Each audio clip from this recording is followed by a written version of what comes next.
Seeding rates.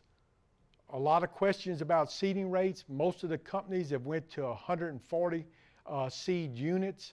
Used to, you'd get a 60-pound bag, and depending upon the size of the soybeans, it would vary in the number of seed. With the increase in value and bigger demand, they've went to 140 seed per bag.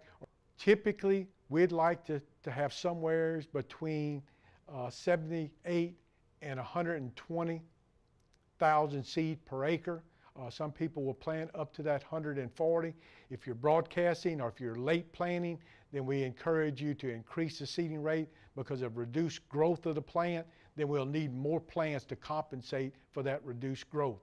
But we do have a lot of information. As you can see, the pounds of seed, the number of seed, or your different row spacings to help producers come up with what a guideline for seeding rates. When we looked at seeding rates in research, you can see that there are some differences, but anywhere after we got somewhere around 75 to 125,000 seed per acre, we didn't see any significant difference in yields. If we looked at the fives, you see the same trend. Anywhere from that 75 to 125, we were able to optimize yields. If we look at them across the different maturity groups and the different seeding rates, again, soybeans have that ability to compensate for lower or higher seeding rates. So we feel like somewhere between 80 and 120,000 seed per acre will give us optimum yields.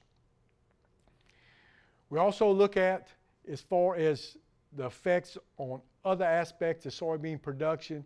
With that, again, no differences when we went from 80 to 180,000 plants per acre.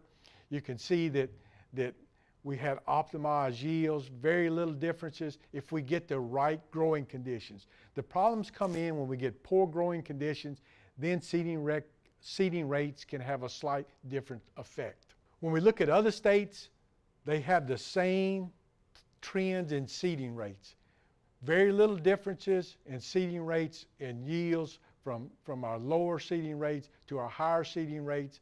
So I'd encourage producers somewheres in that 120,000 range. I think we get optimized yields.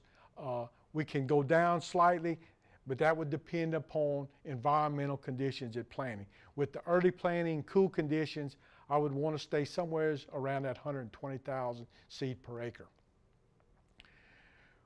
We also look at different spacings. We talked about different type of tillage. We look at drill spacings versus row spacings.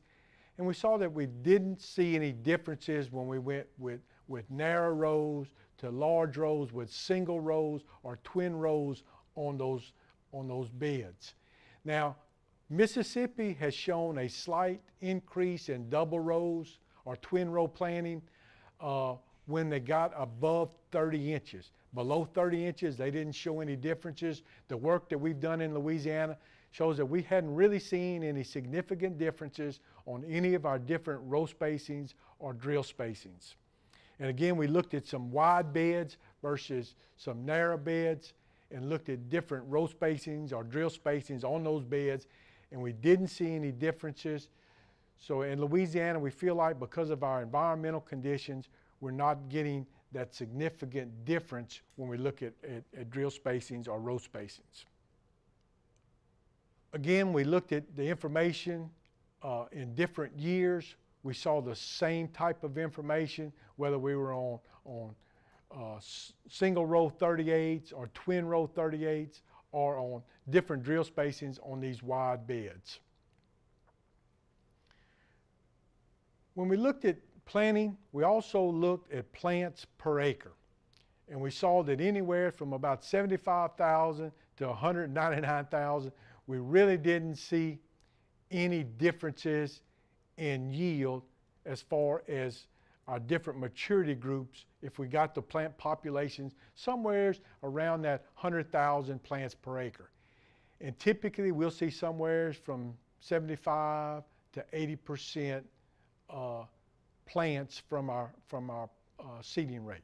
So we typically get about 80% plant population from our seeding rate.